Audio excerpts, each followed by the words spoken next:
My name is Randall Pinocci. I'm from Sun River, Montana, and I represent House District 19, which is about in the middle of the state.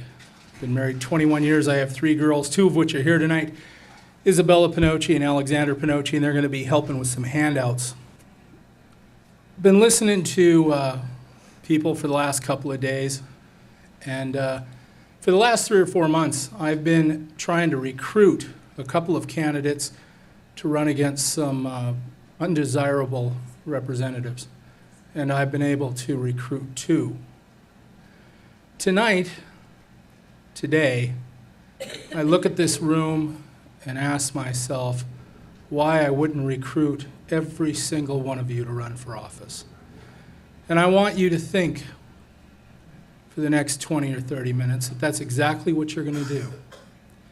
I want you to decide what office you'd run for. Maybe you've got something in mind because of an individual that hasn't done what you've liked. Maybe you're thinking of running because you can do a better job in an individual. Maybe there's some issues. So I want every single one of you to commit to running for the next 20 minutes. And I'm going to show you some ideas. I'm going to share some things with you that have happened to me, and I want to prepare you if you were to run. Like many of you, I was tired of fighting City Hall, so I wanted to take it over with my team. So before you file, I'm going to tell you all there's a lot of work you can do. I've listened to what some people have said. Some of it I agree with, some of it I think can be improved. But as you think about the race you're going to run, I'm going to have you take a look at this little handout here. We're going to hand this out first. We're going to come up with some issues that are picked carefully based on what you're passionate about and what your opponent has been failing to do. All right? Now, Agenda 21 can be looked at as property rights. My opponent that I ran against was the most anti-gun Republican in the House. He was the 3rd highest spender. So before I committed to run, I went to the NRA and I said, look, he's anti-gun. I want your endorsement. And they said, by God, we want someone to run against this guy. And I said, okay, before I do, am I going to get an A and is he going to get an F? Because I don't want to run and find out he gets a B and I get an A. I need a difference. I want you to commit to giving me a reason to tell people they need to vote for me. Well, they wouldn't give him an F. They said we save that for people who introduce anti-gun legislation. But we'll give him a D. But I worked this out before I filed. I was already working on the design of my sign. It would be unfortunate if I printed my signs after I printed them, found out I was endorsed by the NRA, and I couldn't put it on the sign.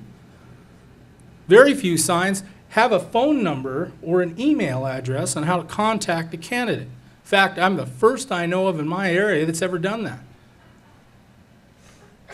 Well, the printer, if he wants to print the backside of the sign, says there's no charge, really not much price difference if you were to do a different sign on the backside. Well, let's take a look at what else we might say based on Agenda 21 being a problem.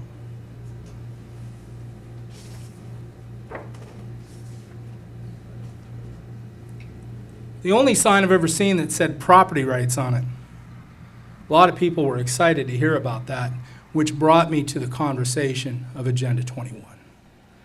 I couldn't tell you how many property rights violations are mixed with Agenda 21. It's unbelievable. You need to identify who votes in the primary. Remember, each one of you are committing to run. Those are the decision makers. So where do you find that list? Well, the Republican Party may have it available for you, and you want to knock on those doors first. Get their support, get your sign up there. We've identified some issues that make you different from your opponent, all right? So now we explain it to them. One of the biggest surprises I came across was how many homes I went to where a person said, I don't vote. I couldn't tell you who the governor is of Montana. I don't know what you do. but I was prepared. I was able to say, all right, here's a voter registration card, and here's some issues you should be concerned about. Many of them heard Agenda 21 for the first time, and they didn't know whether to believe me or not, but they did believe that I was passionate and I cared, and they said, you know what, sir, put a sign up in our yard. I'm not sure I'm going to vote, but you're darn right, we put the sign up. My daughters and I went to over 2,000 homes. We had more signs up than all Republican candidates running in my district added together. Because people were able to relate that I cared. And that's what you need to extend. And all of you qualify because you're here. I heard somebody say that all politicians are the same.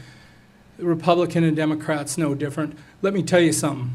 In Montana, there were 20 legislators that didn't compromise on anything and did exactly what they said. I'd like you to pass out, girls, the book on all the representatives and senators in Montana. I don't have enough for everybody, but I have enough for one table. I would like you to turn to page 41. On page 41 is a representative named Matthew Monforton. He scored higher than I did on being a conservative. He was absolutely no compromise. Matthew and I, 100% rating from pro-life. He's not going to run again. It's just difficult. Want to stay in office? What, at $3,000 a year when I paid $500 for dry cleaning and I'm attacked and I have blogs telling lies? You think that won't happen to you? Let's pass out the blood-splattered card. I have not enough for everybody, but you're all going to have a chance to see it. So they sent a mailing out on me that said I supported legislation to give criminals their handguns right back, covered with blood. And what was amazing is the NRA and Gun Owners of America and Montana Shooting Sports Association wrote a report. You're going to get a copy of the card. It's being passed out now that said not only did I not vote for it, but I wasn't even in office to vote for it, and my opponent actually did. Okay?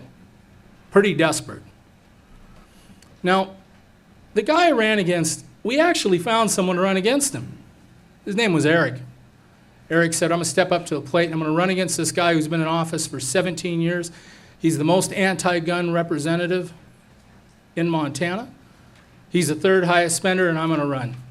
So the next day he filed, and Eric got a phone call from a legislator from eastern Montana that said, you know, Eric, what you're doing is guaranteeing that one Republican's going to lose, and that's such a tragedy. We have seats that no Republican's running in at all. We want you to drop your race against this individual and run in this open seat, and we're going to give you money. We're going to go door to door for you. We're going to send out mailings to support you. But if you run this primary against this man who's been in office for 17 years, we're going to spend money against you and you're going to lose. Well, I heard somebody speak here about how to win a war without fighting, and they were very good at that. So Eric dropped out. Do you think he got that support to run that other race? Do you think they gave him money or did a direct mailing or went door to door? They never called him again. And of course he's embarrassed because he feels he let us all down, and he did.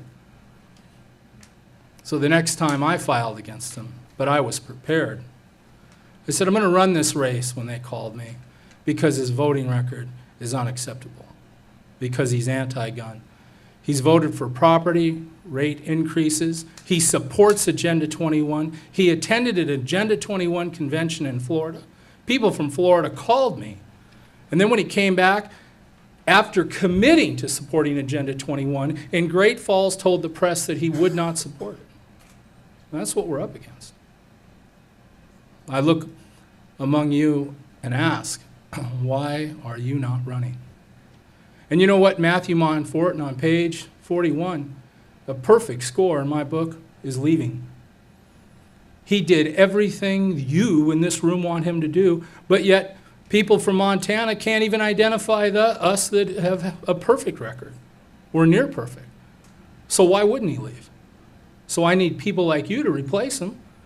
And I would like groups like you to start endorsing and identifying those representatives that are doing exactly what you want. And I'm here to tell you, if you don't do that, in a way you're letting them down. Because it's just not worth it if the people you depend on to support you don't. And that's why they're walking away. Because we're being attacked. So I went down to the Cascade County Central Committee to hang my sign up because I'm running for office. But my opponent, Roger Hagan, was the Central Committee chairperson. Well, he wasn't there, and the office lady says, Randy, we'll get your sign put up. 100,000 vehicles a day drive in front of that building. A week later, my sign wasn't up. I went in to ask why, and they said, what sign? I gave them another one. Gave them 100 handouts. Came back in 2 days, my sign wasn't up. They flat told me, we're not going to put your sign up.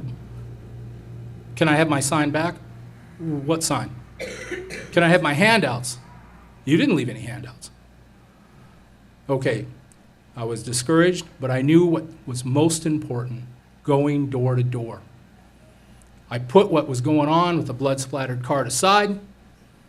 I put what was going on at the Central Committee aside, and I hit the doors.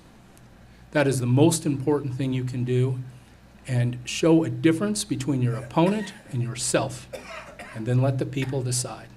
Pick the issues that you think they're passionate about and focus on that. Show that you have a fire in your belly and a passion in your heart to serve what the people want you to reflect when you vote. We won by 65%.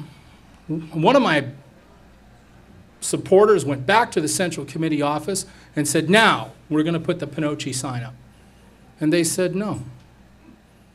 The next meeting, there were so many people that were there outraged at Roger Hagan. They asked for his removal. Now that he lost the primary, now they want him to be removed as their chairperson of the Central Committee. He refused. He said that their votes didn't count because they don't normally come to the meetings.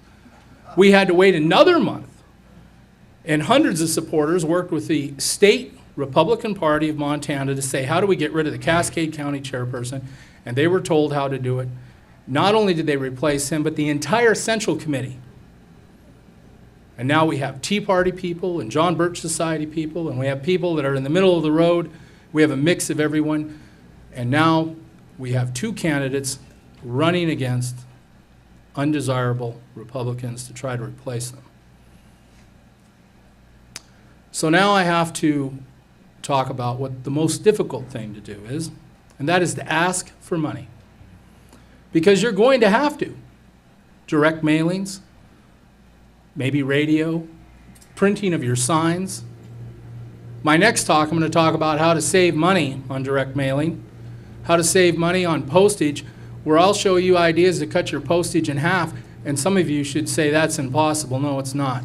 And I'm going to share how to cut your printing costs down, and I've been a printer for over 30 years. Now, you need to support these candidates who are passionate about your issues. I don't care if they're out of state or if they're in Canada or if they're in Africa. And I'm looking at my Canadian friends here. I need you to run in Canada on these values. And we need to support the whole team wherever they are in the world, because Agenda 21 is worldwide. It's not just in the United States. And I believe that people and landowners in other countries are as passionate about their property rights as we are.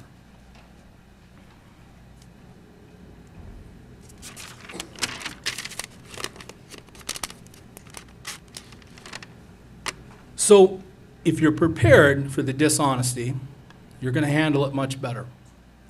Complaining to your friends and relatives that live out of state is a waste of time.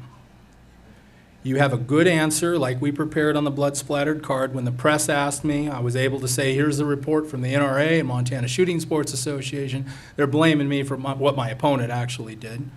Okay?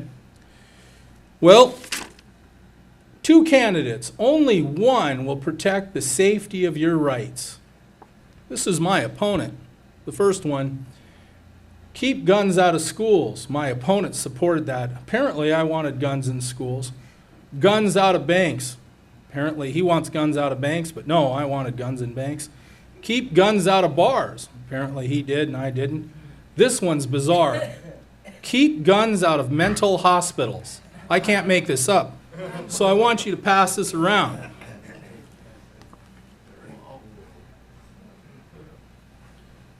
Now, there was some truth to some of that, and I'm going to explain it, how things can get twisted. So I supported college students to have a concealed carry permit. After all, they're over the age of 18, and I think they should be able to have a gun in the dorm room if they have a concealed carry permit. It's their right. And on top of that, of the 30,000 concealed carry permits issued in Montana, not one has committed a felony ever. Check with the ATF or FBI. Of the 900 law enforcement officers in Montana, and from California that must seem silly because you have 900 law enforcement agents in one city. Oh, there's a whole list of felonies. It's damn scary. So the 30,000 concealed carry are outperforming the 900 law enforcement officers, okay? And oddly enough, when I testified before the House subcommittee to get our concealed carry, which in Montana is fairly new, a lot of you think we had it forever, we did not, law enforcement testified against it. Here's exactly what they said. Pinocci and his crazies, you know, we're going to have dead people in the street if we have concealed carries in Montana. There's a quote from the sheriff. Montanans will shoot each other over a parking spot if we give them concealed carry permits. Now today that it's passed, they get $50 of income that they charge the concealed carry person. Times 30,000 is a lot of money for the sheriff's department. And when you come in to get it, they make you think it was their idea without telling you they testified against it. That's a fact, okay? You can donate to my campaign. I'm in debt on the last 2 campaigns.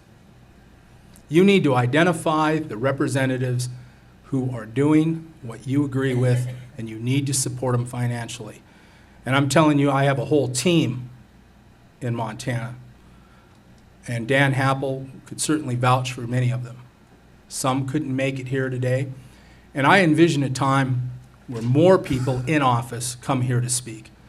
And I'd love to see you step up to the plate and run. Girls, I'd like to hand out my business card. There is enough for everybody. I'll commit to you, any one of you who want to run, that I'll be available to you to contact me at my home phone number or my email. And I'll commit to you, I don't care if you're in Canada or Africa or California, that I'll help give you all the advice and I'll endorse you. The book I handed out is important for you to study because this book is available in each state. How many representatives who are already in office would step up to the plate and endorse each and every one of you? I don't know, but I commit to you to go find out. That endorsement could be a letter to the editor, could be an advertisement on the radio. I hear we have media people. Fantastic. Could they help put a commercial together? Could they help put a website together and get these endorsements put together? You know, the endorsements from other candidates in office were very important to me because they were able to tell me some information about my opponents that I would have never known, that nobody knew. And the press hasn't exactly been my friend. In my next talk, I'm going to talk about some of those issues, and I'm going to show you where I was put on the front page of the paper as a rogue legislator, and how they just simply left parts of the interview out, which completely changed what I was trying to explain. The press may not be your friend if you're a conservative, and you need to be prepared for that. Sometimes I'm told that when the press asks you a question, you give them a one-sentence answer and walk away because there's less they can hack up. But what they do is they like to ask question after question after question, and then they can mix it and come up with anything, and then they'll say, you said it. We just didn't have the room to put it all down. And I'm going to show you examples of that. If I put together a good talk, you're going to have questions for me. If I did a really good job, some of you will consider running. But I'm telling you, I'm in charge of recruiting. And it would be a shame if a lot of you didn't consider it. And you've said it. We need to move now. I need you to commit now. I need you to go to work on your campaign now. You're all qualified. You're all qualified because you're here. And I'm talking to Mr. Shaw. I'm talking to Ed. You guys should run for president. At least a statewide office. By the way, Matthew Montfortin became famous because he challenged one of your statewide attorney generals in court and won. And now he moved to Montana, and he's in charge of trying to run closed primaries. The opponent I passed out to you went door to door to Democrat homes and told them, if you get Pinocci, you're going to lose everything. But I'm a Republican, and I vote with you guys 90% of the time. And he was able to get Democrats to cross over in the primary. And that's how we won. I lost by 200 votes the first time. And the next time, I won by a good landslide where people apologized and said, you know, you were right about what you said, but it took me 4 years to put it together. And that may happen to you. And if you lose, one thing I want you to prepare yourself for is that the press asks you, will you run again? You answer that to yourself before you lose. And you thank your supporters. I want to thank my supporters who supported me. And if you decide you're going to run again, I start tomorrow. And my supporters and I are going right back, building those relationships, and we're going to be back in 2 years. We're going to be back in 4 years. If you win, your message is the same. I want to thank my supporters. But the difference is we're going to introduce some legislation that's earth-shattering. The first anti-Agenda 21 bill in the history of Montana my freshman year. Huh? We introduced drug screening for welfare recipients. 85% popular across the state of Montana, never been introduced. A freshman introduces it his first year. Pro-gun bill. Want to please the NRA, wanted to show people what was important. Got killed. I got a bill for the Realtors Association, passed by the House and Senate, and the governor signed it. And the NRA says that I could be the first radical conservative that got a bill signed by a Democrat governor as far back as they can look. And you know what's amazing? Nobody out there has a score sheet to score a representative on the bills they introduce. I'm looking to you, this group, to start doing that. Has anyone thought about this representative has introduced bills that have never been introduced before in the history of the state that fit what this group cares about? There's no scoring sheet to give me an A+ or a B. You guys have got to step up to the plate and start identifying these people in these states that have done that and mailing out, congratulations, this guy is doing it right.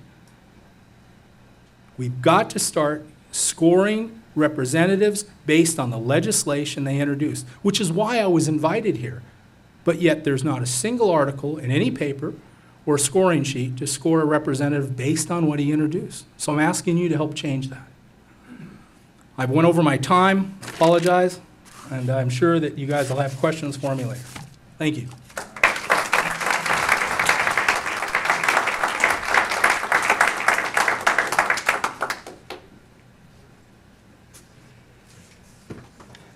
Well, Randy, if I run for president and Michael runs for president, which one of us is you going to support? That's what I want to know. I want you guys to toss a coin who's going to be vice president. Whatever the coin says, I'm in. Okay. And then in the next